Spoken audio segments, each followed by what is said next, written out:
A tiny finger trembled over a cracked screen, typing the words that would ignite a mob war. A 6-year-old girl hiding in a dark, dusty closet while thugs battered her mother sent a desperate plea for help to a wrong number. Miles away, the most ruthless crime boss in the city felt his encrypted phone buzz during a deadly interrogation. He shouldn't have cared. But reading that terrified message, a dormant instinct awoke. He typed 2 words: "I'm coming." The rain in Chicago always felt different when you were poor. It didn't wash the streets clean. It just made the grime slicker, the rot more pronounced. Rachel Harding sat at the wobbly kitchen table of her cramped 1-bedroom apartment, staring at a stack of final notices. The single bulb overhead buzzed, casting long, bruised shadows across her face. She was 28, but the last 6 months had aged her a decade. Ever since her husband Colin died in a suspicious car accident, her life had been a free-fall. Colin had left behind nothing but an old duffel bag of worthless clothes and a mountain of secret debts. Debts owed to people who didn't send final notices in the mail. In the adjoining room, the soft, rhythmic sound of a coloring pencil scratching against paper brought a fleeting smile to Rachel's lips. Her 6-year-old daughter, Lena, was sprawled on the worn carpet, blissfully lost in a world of crayons and construction paper. Lena was the only thing holding Rachel together. Suddenly, the heavy thud of boots echoing down the hallway made Rachel's blood run cold. She knew that sound. It was heavy, deliberate, and predatory. "Lena," Rachel hissed, springing from her chair. "Closet. Now, take your phone. Do not make a sound." Lena's wide blue eyes blinked in confusion, but she had been trained for this. She scrambled up, grabbing her cheap prepaid emergency phone, and darted into the narrow hallway closet, burying herself behind an array of oversized winter coats. Rachel barely had time to slide the latch on the front door before the wood splintered inward with a deafening crash. 3 men stepped over the ruined threshold. The leader, a man known in the gutters of the South Side as Frankie the Pipe. Miller wiped the rain from his scarred forehead. He smiled, and it was a terrible, jagged thing. "Rachel, sweetheart," Frankie drawled, shaking out his wet leather jacket. "You're a hard woman to get a hold of." "I don't have the money, Frankie," Rachel said, her voice shaking despite her desperate attempt to sound brave. "I told you last week. Colin kept secrets from me. I don't have what you're looking for." Frankie stepped closer, the smell of cheap tobacco and stale beer washing over her. "That's a real shame. Because my boss, he doesn't care about your marital issues. He cares about the $250,000 Colin skimmed from the docks before he wrapped his sedan around that telephone pole. If you don't have the cash, we're gonna have to take it out in trade. Or maybe we start looking for that little ledger Colin was so fond of." In the pitch-black closet, little Lena pressed her hands against her ears to muffle her mother's sudden scream as Frankie backhanded her across the face.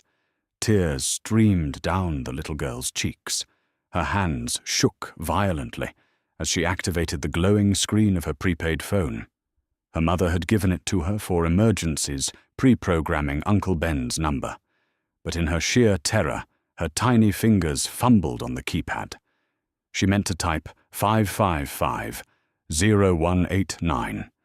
Instead, she typed 555-0198.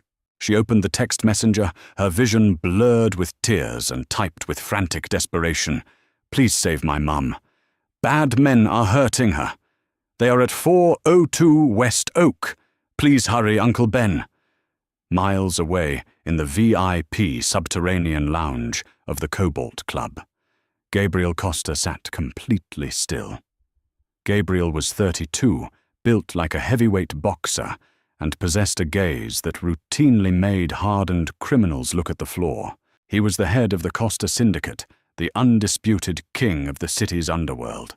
Currently, he was in the middle of a very delicate, very lethal negotiation with a Colombian cartel distributor who had just lied to him. His men, heavily armed and impeccably dressed, lined the walls. The air was thick with the scent of expensive bourbon and impending violence. Gabriel's private encrypted phone vibrated in the breast pocket of his bespoke suit. Only 3 people in the world had that number. None of them were named Uncle Ben. He pulled the phone out, his dark eyes scanning the screen. "Please save my mum. Bad men are hurting her. They are at 402 West Oak. Please hurry, Uncle Ben." Gabriel stared at the glowing letters. It was a wrong number. A random spark of chaos in the universe. He was a man who ordered executions before breakfast. He was not a savior. He should have locked the screen and returned his attention to the sweating cartel man across the table. But something caught in his chest. A phantom memory buried deep beneath years of bloodshed and power. A memory of his own mother screaming in a dark hallway when a rival gang had come to collect his father's debts 20 years ago. Gabriel had been hiding under a bed, completely powerless. His thumb hovered over the screen. He typed back, "Who is this?" In the closet, Lena saw the screen light up. She quickly typed, "Lena, I am 6. They are hitting Mommy. There is blood. Save my mum." Gabriel's jaw tightened. The temperature in the room seemed to drop 10 degrees. He stood up abruptly, buttoning his suit jacket. "We're done here," Gabriel said, his voice a low, gravelly baritone that commanded absolute obedience. The cartel man blinked, confused. "Mr. Costa, the shipment." "Take him to the warehouse," Gabriel ordered his underboss, Enzo. "If he lies again, remove his fingers. I have an errand to run." Enzo frowned, stepping forward. "An errand, boss. Now it's pouring out there, and we have the sit-down with the Moretti family in an hour." Gabriel looked at the phone screen one last time, reading the desperate plea of a 6-year-old child. The ghost of the boy under the bed took the wheel. "Tell the Morettis they can wait," Gabriel said, pulling his black overcoat from the rack. He texted back a single definitive phrase, "I'm coming." The drive from the Cobalt Club to the Lower East Side usually took 30 minutes. Gabriel Costa's black armored SUV, flanked by 2 identical trail vehicles, made it in 12. Inside the cabin, the silence was suffocating. Enzo, sitting in the passenger seat, occasionally glanced back at Gabriel through the rearview mirror. He had served the Costa family for 15 years and had never seen Gabriel act with such reckless impulse. Gabriel sat perfectly still, his eyes fixed on the rain lashing against the tinted glass, his mind terrifyingly focused. "Boss," Enzo ventured carefully. 402 West Oak. That's Section 8 housing. It's deep in territory claimed by the Rossi crew. Low-level street trash mostly. Extortion, loan sharking. Are you sure about this?" "I don't care if it's the gates of hell, Enzo." Gabriel replied, his voice barely above a whisper, yet carrying the weight of an anvil. "Someone is bleeding in that apartment." Back at West Oak, the situation was deteriorating rapidly. Rachel was on the floor, her lip split, her cheek rapidly swelling into a purple bruise. Frankie had torn apart the small living room. The cheap sofa was flipped, the cushions slashed open. Books and broken dishes littered the linoleum floor. "I'm losing my patience." "Rachel," Frankie spat, pacing like a rabid dog. One of his goons, a heavy-set man named Briggs, was kicking down the bedroom door to search the back. Colin was a lot of things, but he wasn't stupid. He hid the ledger. The Rossi family wants it. It has all the routing numbers for the offshore accounts. Give it to me and we walk away. "I don't know anything about a ledger," Rachel sobbed, clutching her ribs. "Colin never talked to me about his business. Please just leave us alone." Frankie sighed dramatically, pulling a switchblade from his pocket. The steel caught the dim light as it snapped open with a sharp click. "Okay, we tried it your way. Now we're going to try something else." Frankie crouched down, grabbing a fistful of Rachel's hair and yanking her head back. She screamed, her hands desperately clawing at his thick wrist. "Let's see if a few cuts refresh your memory." In the closet, Lena heard her mother's cry. She couldn't take it anymore. The terrifying man was going to kill her mommy. She shoved the winter coats aside and pushed the louvered door open. "Leave her alone!" Lena shrieked, her tiny voice piercing the heavy air. Frankie paused, dropping Rachel's hair and standing up. A slow, malicious grin spread across his face as he looked at the trembling little girl standing in the hallway. "Well, well, well," Frankie chuckled. "Look what we have here. Colin's little brat." "No." Rachel lunged forward, grabbing Frankie's ankle, but he casually kicked her in the stomach, sending her gasping back to the floor. "Briggs?" Frankie called out, not taking his eyes off Lena. "Grab the kid. I bet Mummy remembers where the ledger is if we start taking the kid's fingers." Briggs emerged from the bedroom, stepping toward the little girl. Lena froze, paralyzed by absolute terror. At that exact moment, the front door of apartment 402 didn't just open, it exploded. A massive steel-toed boot kicked the reinforced lock with such catastrophic force that the door ripped off its hinges, flying into the room and slamming into Briggs. The heavy-set thug crashed to the floor, pinned beneath the solid wood. Frankie spun around, raising his knife, a curse dying on his lips as the hallway light flooded the ruined apartment. Standing in the doorway was Gabriel Costa. He was dripping wet from the rain, his black overcoat clinging to his broad shoulders. Behind him, Enzo and 3 other heavily armed enforcers filed into the room with terrifying military-grade precision. Frankie recognized him instantly. Everyone in the Chicago underworld knew the face of the devil. Costa. Frankie breathed, his switchblade suddenly trembling in his hand. The color drained from his face entirely. "What? What are you doing here? This is Rossi territory." Gabriel didn't answer. He stepped over the broken threshold, his eyes scanning the room. He saw the destroyed furniture. He saw Rachel on the floor, bleeding and bruised. And then he saw the little girl in the hallway clutching a cheap prepaid phone. The air in the room felt like it had turned to lead. "You hit a woman," Gabriel said, his voice terrifyingly calm. It wasn't a question. It was a death sentence. "Listen, mister. Costa, this is a misunderstanding," Frankie stammered, backing away, dropping the knife as if it had suddenly caught fire. "She owes my boss. We're just collecting a debt. You have no business here." "Enzo," Gabriel said softly, not looking away from Frankie. Enzo moved with blinding speed. He closed the distance, grabbed Frankie by the throat and slammed him against the peeling wallpaper. A sickening crack echoed through the room as Frankie's head bounced off the drywall. Enzo drew a suppressed pistol and pressed the barrel hard under Frankie's jaw. "You don't speak to Mr. Costa," Enzo hissed.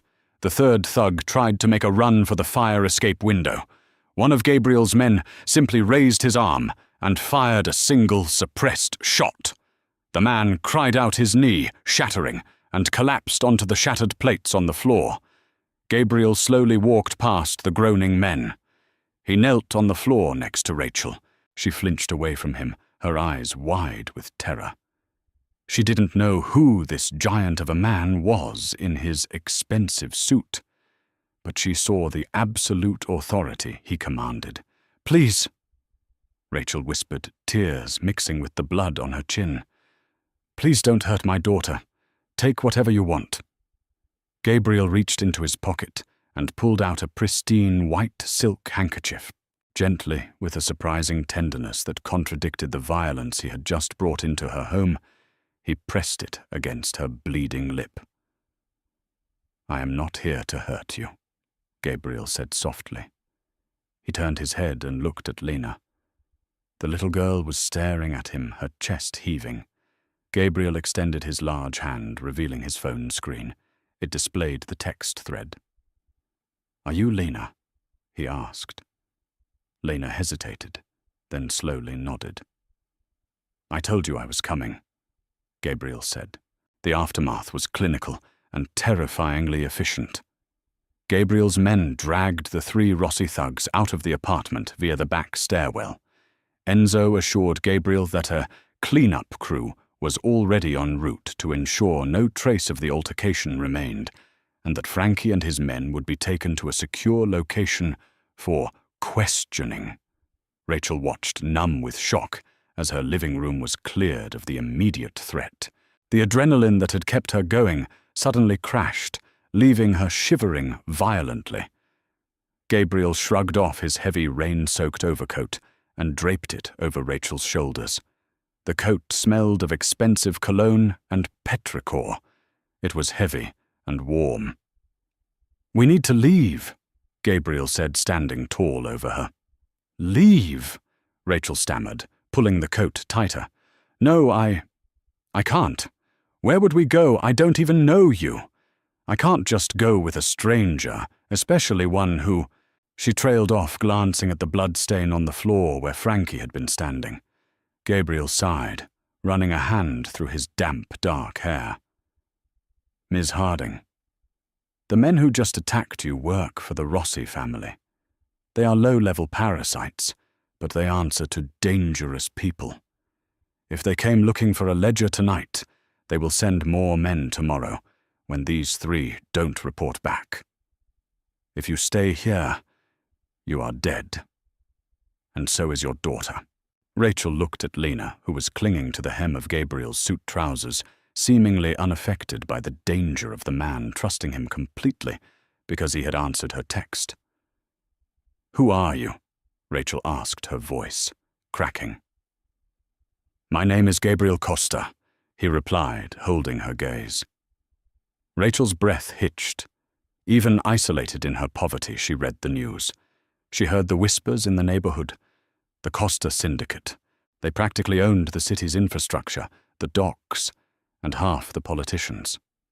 You're Mafia," she breathed, instinctively pulling Lena away from him. "I am a businessman who understands violence," Gabriel corrected smoothly. "And right now I am the only thing standing between you and the bottom of the Chicago River. Enzo, get their things." 10 minutes later, Rachel and Lena were sitting in the back of the armored SUV, wrapped in heated leather seats. The contrast from their freezing, broken apartment was jarring. Gabriel sat across from them, tapping away on his phone, issuing orders that Rachel couldn't understand. They drove for an hour, leaving the city skyline behind and entering the affluent, heavily wooded suburbs of the North Shore. The SUV finally pulled up to massive wrought-iron gates that swung open automatically, revealing a sprawling, fortress-like estate set far back from the road. "Welcome to my home," Gabriel said, as the vehicle rolled to a stop beneath a grand portico. Rachel stepped out, holding Lena's hand tightly. The mansion was breathtaking, surrounded by manicured lawns and stone statues, but to Rachel it felt like a gilded cage. Inside the house was immaculate.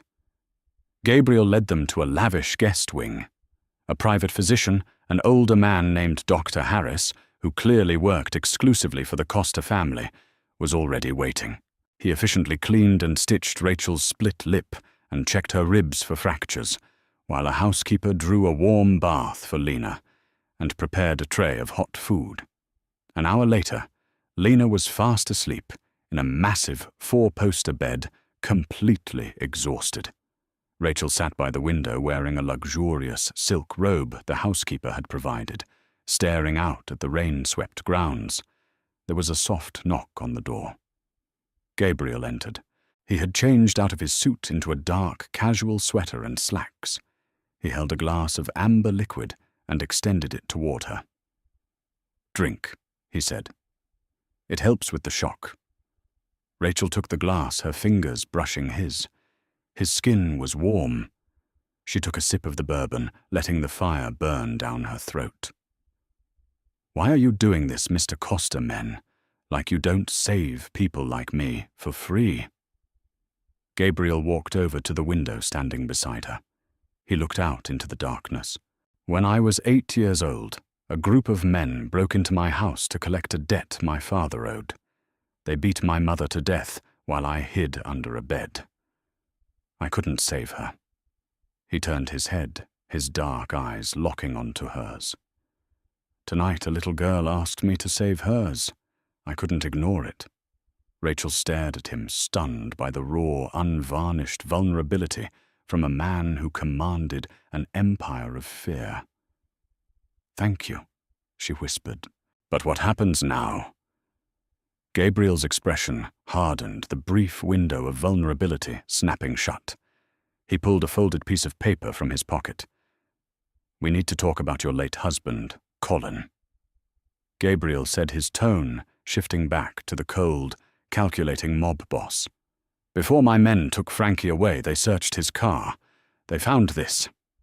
He unfolded the paper and handed it to Rachel. It was a photocopy of a bank transfer. Rachel recognized Colin's signature at the bottom, but the amounts, hundreds of thousands of dollars. And the recipient name was a shell company Rachel knew belonged to the Falcone crime family, the bitterest rivals of the Costa syndicate. "Your husband wasn't just a petty thief skimming off the docks." Gabriel said, his voice dangerously low. "He was laundering money for the Falcones, and he stole from the Rossis to do it. He was playing 3 different families against each other." Rachel felt the room spin. No, Colin was just a warehouse manager. He had a gambling problem, yes, but he wasn't involved in this cartel-level organized crime. The ledger the Rossis are looking for contains the digital keys to over $20 million in untraceable crypto and offshore accounts, Gabriel continued, stepping closer to her. "If the Rossis find it, they gain massive power. If the Falcones realize it's missing, they will tear this city apart, looking for it. I swear to you I don't have it," Rachel cried, backing up until her shoulders hit the window frame. "I don't know where it is." Gabriel looked down at her, his eyes tracing the bruised line of her jaw. There was a dangerous magnetic tension pulling between them, a terrifying mix of fear, gratitude, and an undeniable physical spark that neither wanted to acknowledge. "I believe you," Gabriel said softly. "But the rest of Chicago's underworld won't. Until that ledger is found, you are the most valuable hostage in the city." "So I'm a prisoner here?" Rachel asked, her heart pounding against her ribs. Gabriel raised a hand, gently brushing a stray lock of hair behind her ear. His touch was incredibly soft, a sharp contrast to the deadly reality of his words. "You are my guest, Rachel," he murmured, "and you will stay here under my protection until I solve this. Because if you walk out those gates, you won't survive the night." He turned and walked toward the door, pausing just before he left the room. "Sleep well. We have a war to prepare for tomorrow."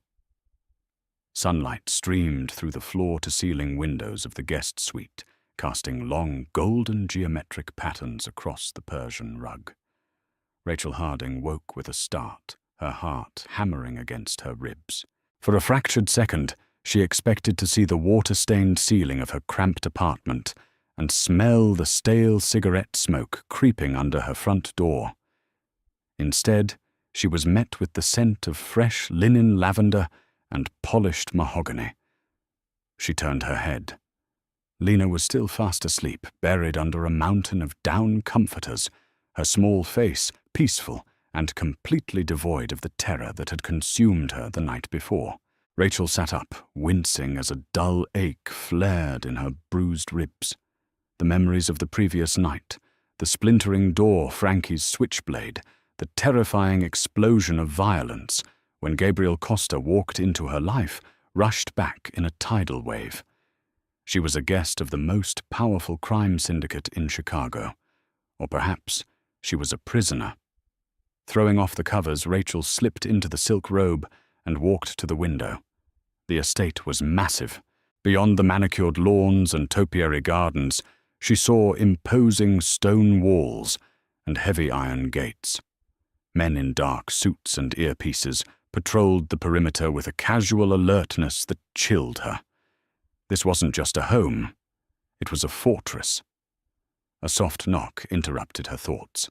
The door opened to reveal a stern-faced but polite older woman carrying a silver breakfast tray. "Good morning, Miss Harding.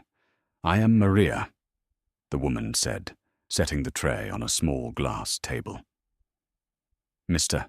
Costa requested that you and your daughter remain in this wing of the house for your own safety. He will join you shortly." "Thank you, Maria," Rachel murmured, her eyes lingering on the heavy oak door as it clicked shut. She was trapped. Downstairs, the atmosphere in Gabriel Costa's mahogany-panelled study was venomous. Gabriel stood behind his massive desk, his dark eyes fixed on a map of Chicago spread across the leather surface. Enzo stood to his right, looking grim. On the left was Matteo, a sleek, ambitious capo who oversaw the syndicate's operations on the west side. "The streets are burning, boss," Matteo said, pacing in front of the fireplace. "The Rossis are frantic. Frankie and his crew went missing, and Vincent Rossi knows we took them. But that's just the appetizer. The real problem is Dominic Falcone." Gabriel leaned forward, resting his knuckles on the map. "What does Dominic know?" "Everything." Enzo rumbled, checking his encrypted phone. Word leaked from the docks. Someone talked.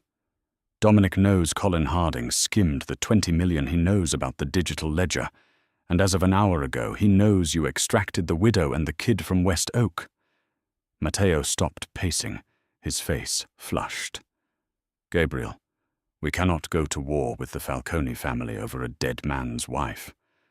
Dominic is a psychopath. If he wants the woman to interrogate her for the ledger we hand her over, it's business." Gabriel's head snapped up his gaze, locking onto Matteo with such lethal intensity that the capo physically took a step back. "You do not give me orders in my own house, Matteo," Gabriel said, his voice dropping to a terrifying, quiet register. "And we do not hand over women and children to butchers. Rachel Harding is under my protection. If Dominic Falcone wants her, he can try to come through my front door. He will die on the steps." Matteo swallowed hard, nodding stiffly. "Understood, boss. But Dominic won't just attack the estate. He'll hit our supply lines. He'll hit the clubs." "Let him try," Gabriel replied coldly. "Double the guard on the shipments. Lock down the Cobalt Club. If any Falcone men cross into our territory, I don't want them warned. I want them buried." Dismissing his men, Gabriel poured himself a black coffee and walked up the grand staircase toward the guest wing. He paused outside Rachel's door, taking a slow breath. He was a man used to controlling empires, but every time he thought about the terrified woman and the little girl inside an unfamiliar heavy knot tightened in his chest. He knocked once and entered. Rachel was sitting at the table picking at a croissant. Lena was on the floor, happily playing with a set of wooden blocks Maria had brought up. When Lena saw Gabriel, her eyes lit up. "Mr. Gabriel," she chirped, abandoning the blocks and running over to him.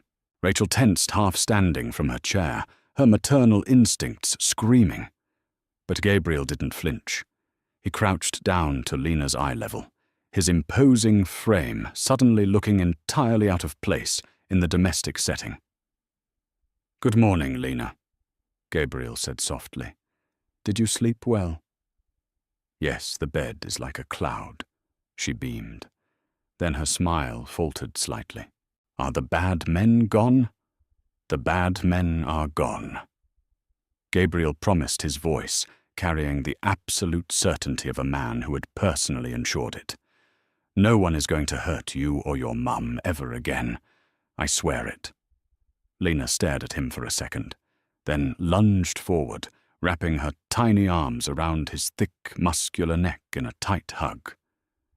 Gabriel froze his hands awkwardly, hovering in the air for a moment, before he gently patted her back. Rachel watched the exchange, her breath catching in her throat. The dichotomy of the man was dizzying. He was a brutal mob boss who commanded killers, yet he was treating her daughter with a gentleness that Colin, in his final months of paranoia and debt, had completely forgotten. Gabriel stood up, clearing his throat, and looked at Rachel. "Miss Harding, we need to talk." He pulled up a chair opposite her. "The situation has escalated. Dominic Falcone, the head of the rival family. Your husband was laundering money for knows you are here. He wants the ledger." Rachel felt the color drain from her face. "But I told you I don't have it. I don't even know what a digital ledger looks like. Colin never let me near his work." "I know," Gabriel said, leaning in. "But Dominic won't believe that. He thinks Colin gave it to you before he died. We need to find it before he does. We need to retrace Colin's last days. Did he give you anything? A key, a USB, drive a piece of paper with random words on it?" Rachel pressed her hands against her temples, squeezing her eyes shut. "Nothing. He was erratic. He was drinking heavily. The week before the car crash, he barely came home. He just brought his old duffel bag and threw it in the closet, saying he was packing for a business trip." "Where is that bag?"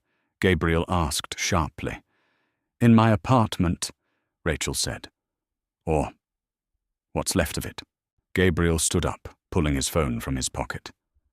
"Enzo, send a team to 402 West Oak. Tear the place down to the studs. Find a duffel bag in the closet. Bring it to me." He hung up and looked back at Rachel. "We will find it. Until then, you don't leave this room." 2 days passed, 48 hours of agonizing confinement within the gilded walls of the Costa estate. Rachel paced the length of the guest suite until her feet ached, jumping at every shadow, every distant sound of a car engine. The tension in the house was palpable.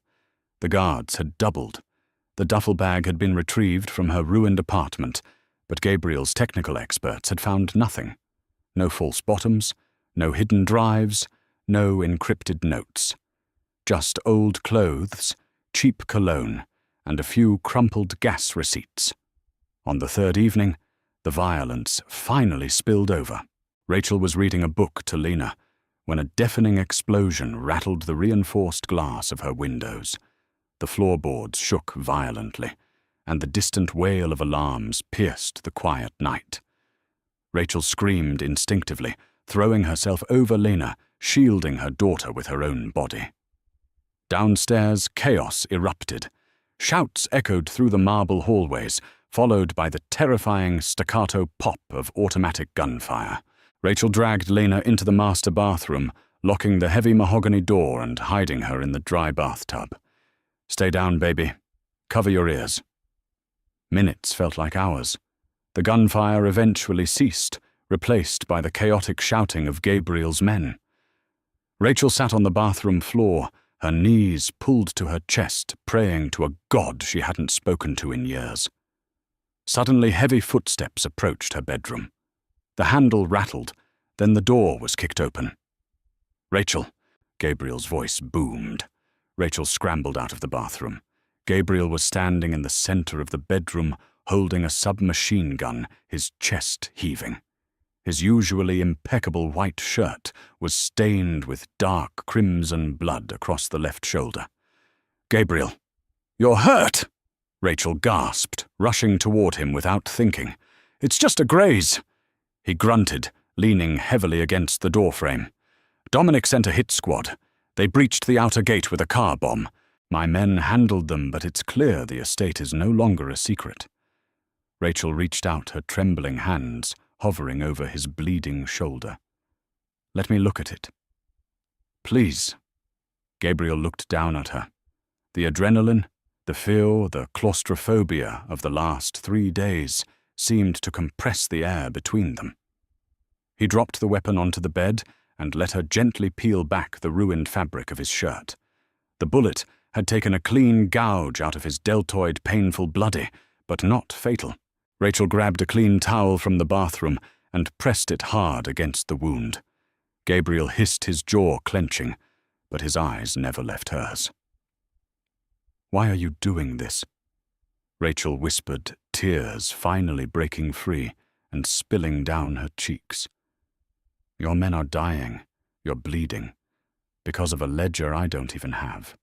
You should just give me to Falcone." Gabriel reached up with his good arm, his large, calloused hand gripping her jaw, forcing her to look directly into his dark, storm-filled eyes. "Don't ever say that," he growled, his voice a raw, primal vibration. "I don't care about the money, Rachel. I care about you. I care about Lena.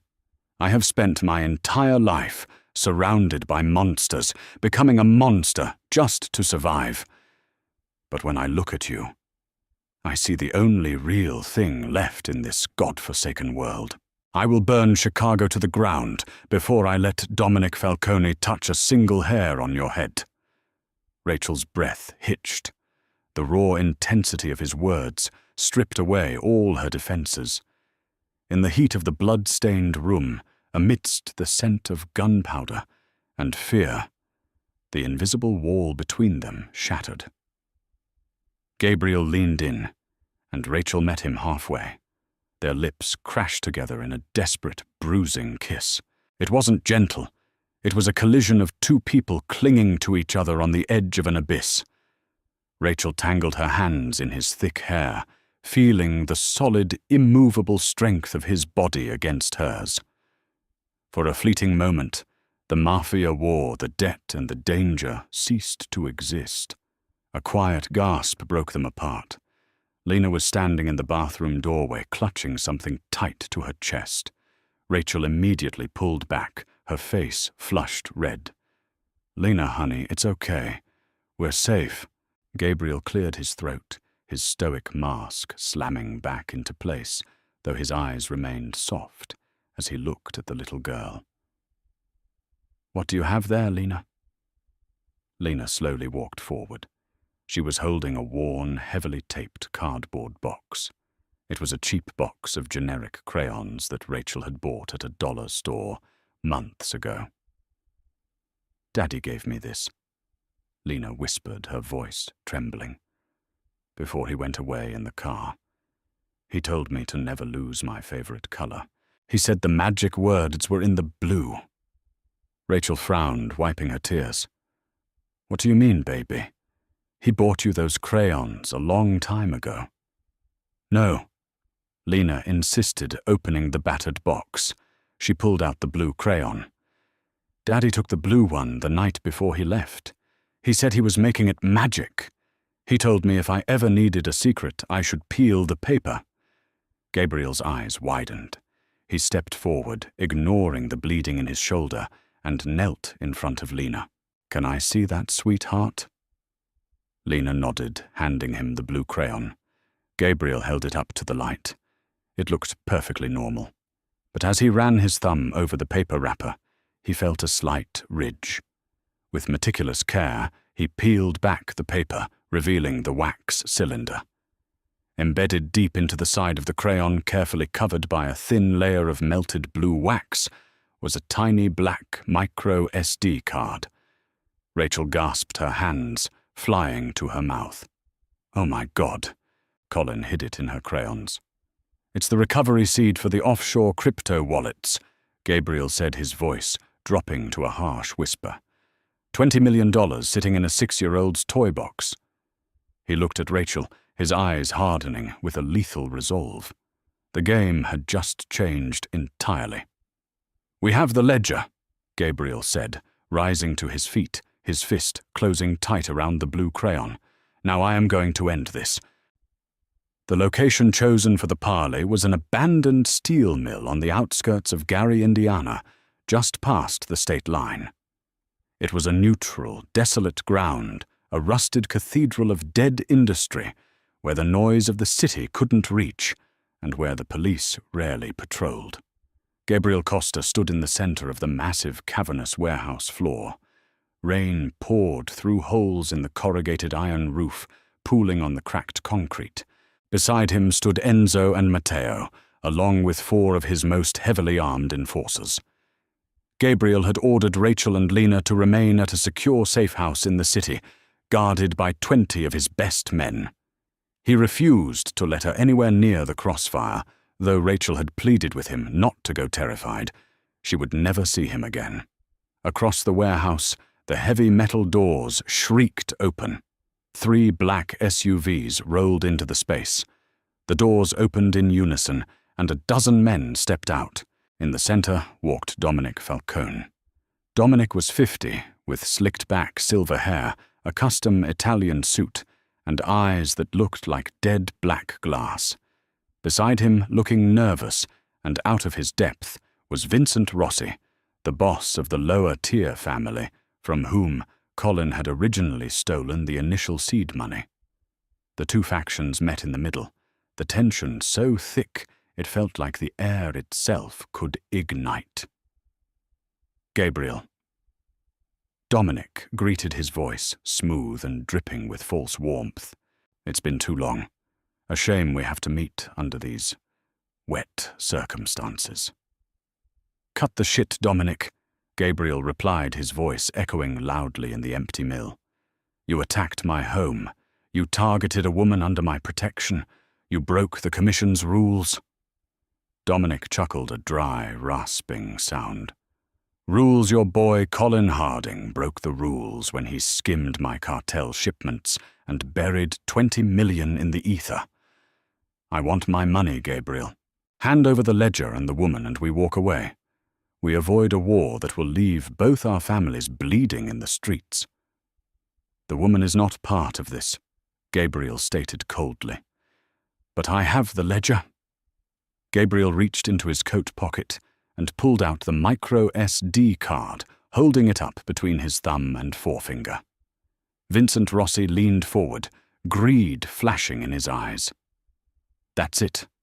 The keys. The crypto keys to the offshore accounts. Gabriel confirmed. $20 million. But I'm not giving it to you, Dominic. I'm offering a buyout. I keep the ledger, I cover Colin's debt from my own reserves, and Rachel Harding walks free. If you refuse, I destroy this card right now, and you lose everything. Dominic's smile vanished. His eyes narrowed, analyzing the situation. He knew Gabriel was wealthy enough to cover the debt, but it was about principle. It was about power. You're soft, Gabriel, Dominic sneered. Risking an empire for some widow you met a week ago. Your father would be ashamed. Dominic sighed, adjusting his cufflinks. But as it turns out, I don't need to negotiate with you. Dominic looked past Gabriel, his eyes locking on to someone standing directly behind the Costa boss. Matteo, Dominic said loudly. Take it. Gabriel's instincts fired a fraction of a second too late. Before Enzo could draw his weapon, Matteo stepped forward, pressing the cold barrel of a suppressed 9mm pistol directly against the base of Gabriel's skull. Drop the card, boss. Matteo whispered, his voice trembling slightly with adrenaline and betrayal. Enzo and the Costa enforcers instantly raised their rifles, but Dominic's men mirrored the action. A Mexican standoff of lethal proportions materialized in an instant. Matteo, Gabriel said softly, not moving a muscle, his eyes locked on Dominic. You signed your own death warrant. I signed a survival pact, Matteo spat. You lost your mind, Gabriel. Going to war over a stray woman. Dominic offered me the West Side operations and a cut of the 20 million. All I have to do is hand over the ledger. You think he'll honor that? Gabriel asked, his voice dripping with venom. He'll put a bullet in your head the second he has the card. Drop the card, Gabriel, or he blows your brains out, Dominic ordered, stepping forward. Gabriel slowly lowered his hand. He looked at the tiny black square of plastic. $20 million. A fortune that had caused so much blood, so much pain for Rachel. He didn't drop it. With a sudden violent flick of his wrist, Gabriel threw the micro SD card straight down into a deep, rusted drainage grate at his feet. The tiny plastic square vanished into the dark, rushing water below, lost to the sewers of Gary forever. Dominic roared in fury. "Kill them! Kill them all!" Chaos erupted. Gabriel dropped to the floor, just as Matteo pulled the trigger. The bullet grazed the side of Gabriel's head, tearing through his ear. Enzo didn't hesitate. He pivoted and fired 3 rounds into Matteo's chest, sending the traitor crashing to the concrete. The warehouse exploded into deafening gunfire. Gabriel rolled behind a rusted steel pillar, drawing his own weapon. Concrete chips and sparks rained down as Dominic's men unleashed a hail of bullets. Enzo and the loyal enforcers returned fire, moving with tactical precision. "Flank them!" Gabriel shouted over the roar of the assault rifles, blood pouring down the side of his neck. He leaned out from cover, firing methodically. He dropped 2 of Falcone's men in rapid succession. The air filled with the choking scent of cordite and the screams of dying men. Vincent Rossi, terrified and unarmed, tried to make a run for his SUV, but a stray bullet caught him in the back of the knee, sending him sprawling into the muddy water. Dominic was screaming orders from behind the engine block of his armored vehicle, desperately trying to salvage the ambush. But Gabriel's men were ruthless. They had been trained for war while Dominic's thugs were used to easy intimidation. Gabriel locked eyes with Dominic across the warehouse. The Falcone boss realized the tide was turning. He abandoned his men, scrambling into the driver's seat of the SUV. Gabriel stepped out from cover, ignoring the bullets whizzing past him. He raised his pistol, aiming down the sights at the SUV's windshield. He fired, putting 3 rounds directly into the reinforced glass. The glass spider-webbed, but held. Dominic gunned the engine, the tires screaming on the wet concrete, and peeled out of the warehouse, leaving his remaining men to die. Silence slowly fell over the steel mill, broken only by the sound of rain, groaning men, and the hiss of steam. Gabriel stood amidst the carnage, lowering his gun. Enzo approached, limping, slightly clutching a bloody gash on his thigh. "Matteo is dead!" Enzo reported, kicking the traitor's weapon away. "And Rossi is bleeding out. Dominic escaped. Let him run." Gabriel breathed, pressing a hand to his bleeding ear. "He has no ledger. He has no money. He looks weak to the commission. He is finished." "You threw away $20 million, boss," Enzo said, shaking his head in disbelief, though there was a hint of profound respect in his eyes. "I threw away a curse," Gabriel corrected, turning away from the carnage. He looked toward the open warehouse doors, toward the city where Rachel was waiting. "Call the cleaners. We're going home." The drive back into the heart of Chicago was a silent, blood-soaked blur. Gabriel sat in the back of the armored SUV, while Enzo wrapped a field, dressing tightly around the boss's bleeding ear and grazed shoulder. The rain continued to batter the tinted windows, washing the blood from the chassis, but it couldn't wash away the heavy exhaustion, settling into Gabriel's bones. He had risked his life, his men, and the undisputed reign of his family, and he would do it all again in a heartbeat. When the heavy steel doors of the downtown safehouse finally swung open, the air in the penthouse was thick with suffocating tension.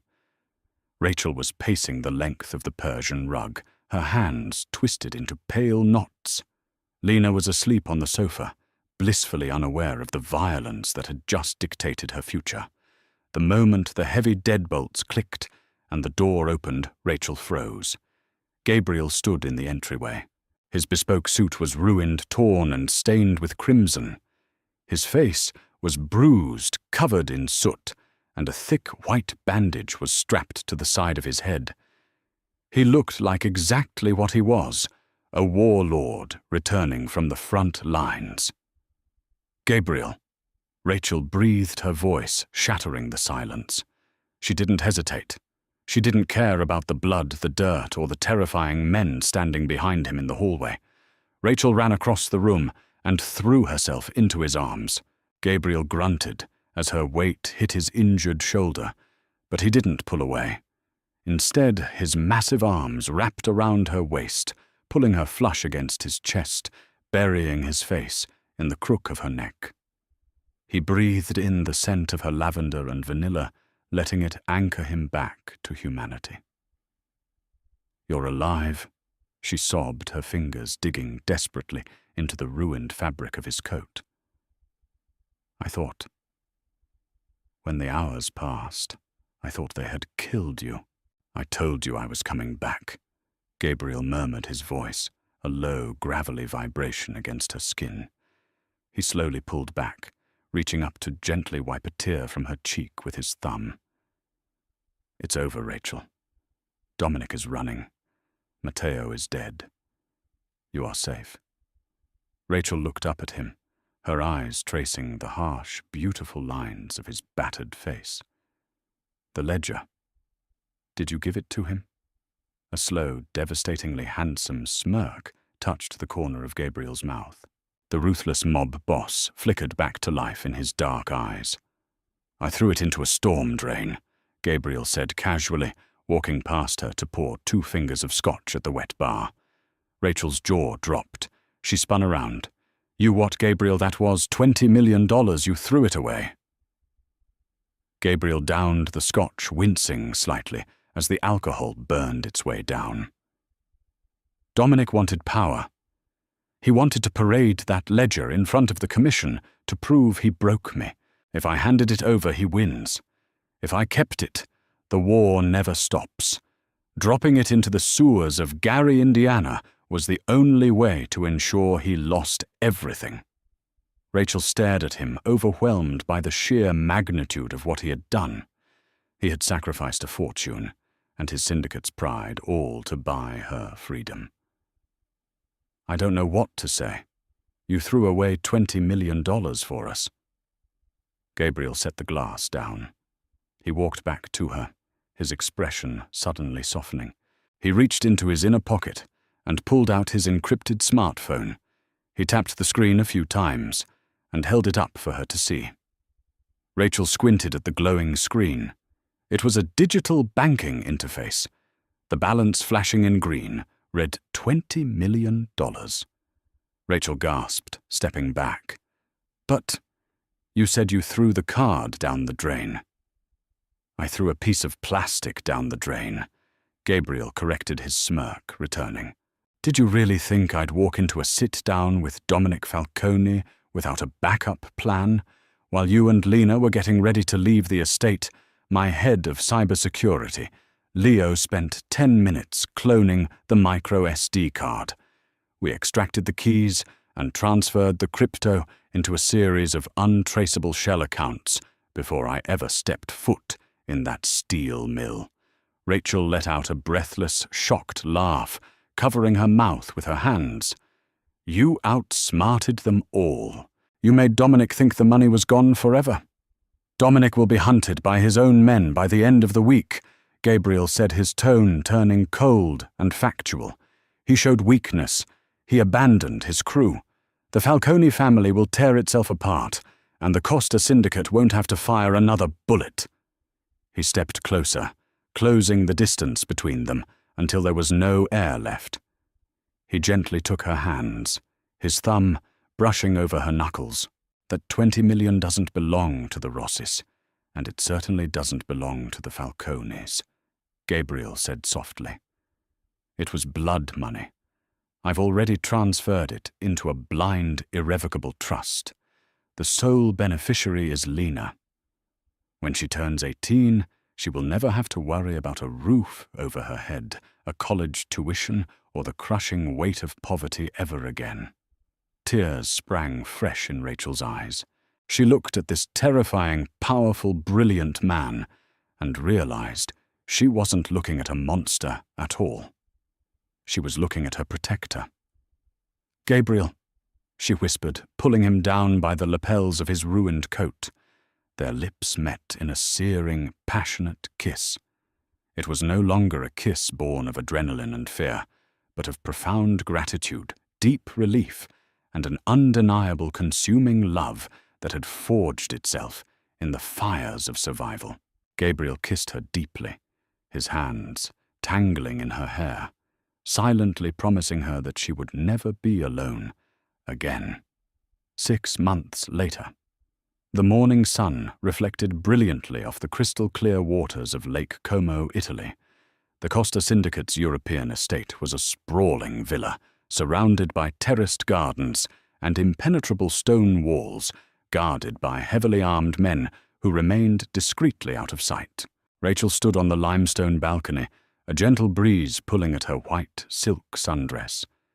She held a mug of hot coffee, smiling as she watched the lawn below. Lena was running across the manicured grass, chasing a golden retriever puppy that Enzo had bought her for her 7th birthday. Enzo, wearing a sharp suit, despite the heat, was leaning against a cypress tree, trying and failing to hide a fond smile as the little girl tackled the dog. A pair of strong, familiar arms wrapped around Rachel's waist from behind. Gabriel pressed a soft kiss to her bare shoulder, the faint silver scar on his ear, the only remaining evidence of the war they had left behind in Chicago. "It's too early to be awake," Gabriel murmured, resting his chin on her shoulder. "I was just watching her," Rachel said, leaning back into his solid chest. "She's so happy, Gabriel. She doesn't even remember the bad men." Gabriel tightened his hold on her, looking out over the water. He was still the boss. He still controlled the underworld of a city thousands of miles away. The darkness would always be a part of him. But as he looked at the woman in his arms and the little girl playing on the grass, he knew that the darkness no longer controlled his soul. A 6-year-old girl had texted the wrong number to save her mother, and in doing so, she had saved him too. And that concludes the explosive story of Gabriel and Rachel, from a desperate text message to a mafia empire brought to its knees. Love and protection conquered all. Gabriel proved that true power isn't just about ruling the underworld, it's about knowing what's worth fighting for. Did you expect that genius twist with the cloned ledger? Let us know your favorite moment in the comments below. If you loved this gripping mafia romance, don't forget to hit that like button, share this video with your friends, and subscribe to the channel for more heart-pounding stories. See you next time.